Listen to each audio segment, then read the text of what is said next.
2018 में जब करण जौहर की धर्मा प्रोडक्शंस ने hard hitting Marathi film Sairat का धड़क नाम से रीमेक बनाया था तो लोगों ने उन पर मूल फिल्म की आत्मा को मारने के गंभीर इल्जाम लगाए थे। 7 साल बाद वो एक और भाषा की एक और दमदार फिल्म का एक और रीमेक लेकर आए हैं। धड़क 2 नाम की ये फिल्म एक तमिल मूवी परियेरुम पेरुमल का ऑफिशियल रीमेक है। क्या इस बार बात बनी है? आइए जानते हैं हमारे रिलायबल रिव्यू में। थोड़े से स्पॉइलर हो सकते हैं तो आराम से।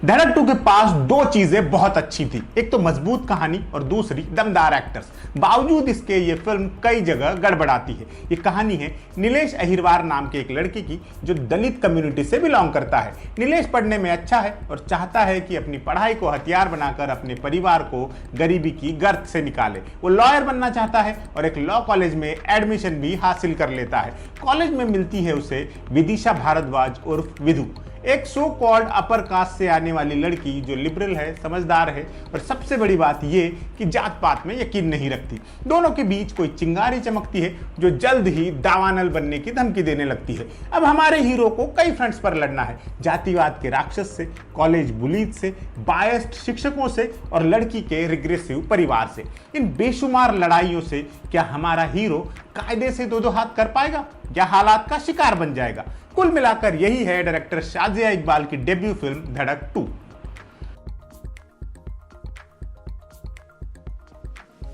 फिल्म एक बहुत ही ज्वलंत मुद्दे को एड्रेस कर रही है, लेकिन उसका अप्रोच कई जगह बहुत कैजुअल लगता है। फिल्म के कई डायलॉग्स दमदार हैं, लेकिन उनमें से फील गायब है। ऐसा लगता है कि बस कुछ पावरफुल कहने की जरूरत महसूस हुई और कलाकार उन संवादों को बस पढ़ भर रहे हैं। उन शब्दों का इंपैक्ट आप तक नहीं पहुंचता। यूं लगता है जैसे सीन बिल्डिंग के महत्व को नजरअंदाज कर दिया गया हो और इसीलिए एब्रप्टली कही गई कोई बात वो प्रभाव छोड़ने में नाकाम रहती है जो उससे अपेक्षित था। जो फील सीन से नहीं आता उसे बैकग्राउंड म्यूजिक से लाने की कोशिश होती है, जो कि और भी कमजोर कोशिश लगती है।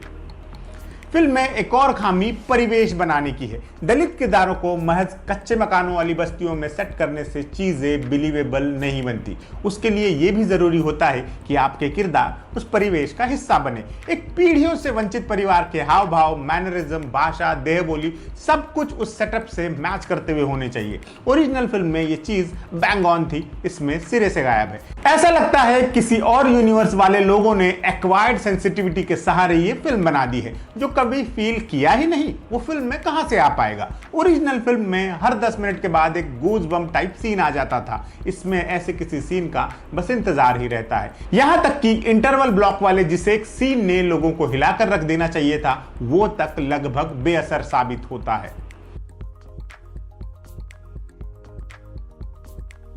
फिल्म में कई सीन्स आपको ऐसे लगेंगे जैसे उन्हें जल्दबाजी में क्लोजर दिया गया हो। अगर आपने ओरिजिनल तमिल फिल्म देखी है तो आपको ये बात ज्यादा अच्छे से समझ आएगी। उदाहरण के लिए ओरिजिनल फिल्म में एक कुत्ते का बेहद सांकेतिक महत्व है। वो कुत्ता फिल्म के नैरेटिव का और इमोशनल कोर का हिस्सा है। उसका एक बेहद लंबा और कलेजा हिला देने वाला सीन भी है फिल्म में। धड़क 2 में ये ट्रैक थोड़े में निपटा दिया गया है, वो भी बेहद उथले तरीके से।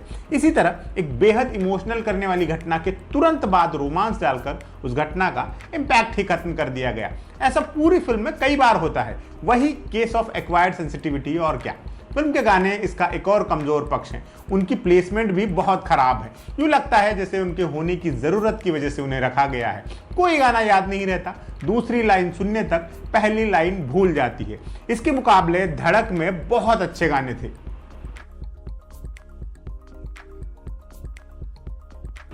इतनी खामियां बताने के बाद अब सवाल ये कि क्या फिल्म में कुछ भी अच्छा नहीं है? कुछ एक चीजें अच्छी जरूर है, जैसे सीनियर एक्टर्स का ट्रायो और सिद्धांत का उम्दा काम। सौरभ सचदेवा इन दिनों कमाल काम कर रहे हैं और धड़क 2 उसी का एक्सटेंशन है। उनके स्क्रीन पर आने भर से माहौल में दहशत भर जाती है। प्रिंसिपल के रोल में जाकिर हुसैन ने भी बहुत उम्दा परफॉर्मेंस दी है। उनके सीन्स बहुत अच्छे बन पड़े हैं, खासतौर से वो सीन जब वो नीलेश को लड़ने की अहमियत समझाते हैं। विपिन शर्मा ने भी बहुत सिंसियोरिटी से काम किया है। अपना पार्ट उन्होंने बहुत कायदे से अदा किया है। सिद्धांत चतुर्वेदी फर्स्ट हाफ में थोड़े मिसप्लेस लगते हैं, लेकिन सेकंड हाफ में उन्होंने भी उम्दा काम किया है। खासतौर से क्लाइमैक्स में वो बहुत प्रभावी लगे हैं। तृप्ति डिमरी के बारे में यही कहा जा सकता है कि उन्होंने अपने पहले के उम्दा काम को सरपास तो नहीं किया, लेकिन कुछ खराब भी नहीं किया। हाँ, आखिर में उनका एक 15 सेकंड का सीन है, उस सीन में जिस डरावनी कर्कशता की जरूरत थी वो उसे ला पाई है।